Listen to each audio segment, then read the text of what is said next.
ओम साई राम। मैं एक भक्त का अनुभव आपको पढ़कर सुना रही हूँ। उनका नाम शिवाली है। वे असम में रहती हैं।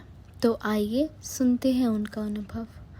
वो कहती हैं, शिरडी साईं बाबा की कृपा से आज मैं अपना अनुभव लिख रही हूँ। बाबा की पूजा करते हुए, बाबा का ध्यान करते हुए अभी 1 साल भी नहीं हुआ। फिर भी बाबा ने बहुत कम समय में मुझ पर और मेरे परिवार पर बहुत ज़्यादा कृपा की है। बाबा का स्वरूप मेरे घर में आज से 10 साल पहले से ही था। मैं एक मेले से खरीद कर लाई थी, लेकिन शायद बाबा को घर में सजाने के लिए लाई थी। मैं उस टाइम जानती नहीं थी कि बाबा को पूजा घर में बिठाना है, रोज़ पूजा करनी है। लेकिन पता नहीं क्या हुआ, कुछ दिन बाद बाकी भगवान के साथ पूजा घर में साईं को स्थापित कर दिया।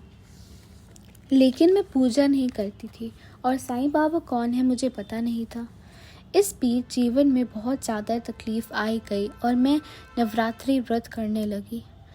2022 सितंबर में मुझे बाबा के बारे में बहुत अच्छे से बाबा की एक डिवोटी ने बताया कि तुम साईं बाबा की पूजा करो, तुम्हारे साथ सब अच्छा होगा। यूट्यूब पर बाबा के बारे में देखने लगी और फिर बाबा की पूजा करने लगी। लेकिन इतना विश्वास नहीं था बाबा पर। 2022 दिसंबर में मुझे डिप्रेशन हो गया।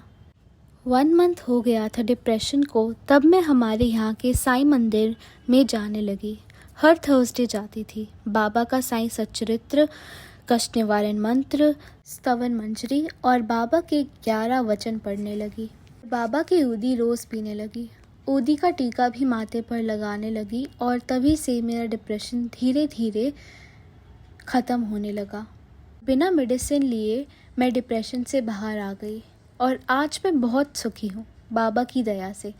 मेरे कुछ करीबी फ्रेंड बोल रही थी कि जल्दी से जल्दी डॉक्टर को दिखाओ, नहीं तो बहुत ज़्यादा बढ़ जाएगा। लेकिन बाबा की कृपा से ऊदी से ही मैं ठीक हो गई। मैं आपको अपना एक दूसरा अनुभव सुनाती हूँ। मेरे हस्बैंड डिफेंस में सर्विस करते हैं। हस्बैंड भी बाबा को नहीं जानते थे। वे उत्तराखंड में थे, तब उनको छुट्टी नहीं मिल रही थी। मैंने उनको बोला, साईं बाबा हैं, उनका ध्यान करो, बाबा कैसे भी करके आपको ले आएंगे। और वो जिस डेट पे आना चाहते थे उसी डेट पे छुट्टी मिल गई। लेकिन ट्रेन का टिकट कंफर्म नहीं था। बाबा की कृपा से ट्रेन का टिकट भी मिल गया और वह आराम से घर पहुंच गए। और वह थर्सडे को घर पहुंचे। उस दिन बाबा के मंदिर में पालकी निकल रही थी। मैं अपने हस्बैंड को मंदिर लेकर गई और हमें पालकी देखने का सौभाग्य प्राप्त हुआ। मेरे हस्बैंड की छुट्टियां ख़त्म हो गई और वापस जाने का टिकट भी वेटिंग लिस्ट में था। मैं बहुत टेंशन में थी। जब मैं घर में पूजा कर रही थी तो मैंने सोचा कि मैं साईं सच्चरित्र 3 दिन में ख़त्म कर दूं पढ़कर। और उसके अगले दिन हस्बैंड की टिकट वेटिंग में होने के बाद भी उनको सीट मिल गई। वहाँ पर कोई नहीं आया बैठने के लिए और मेरे हस्बैंड आराम से पहुँच गए।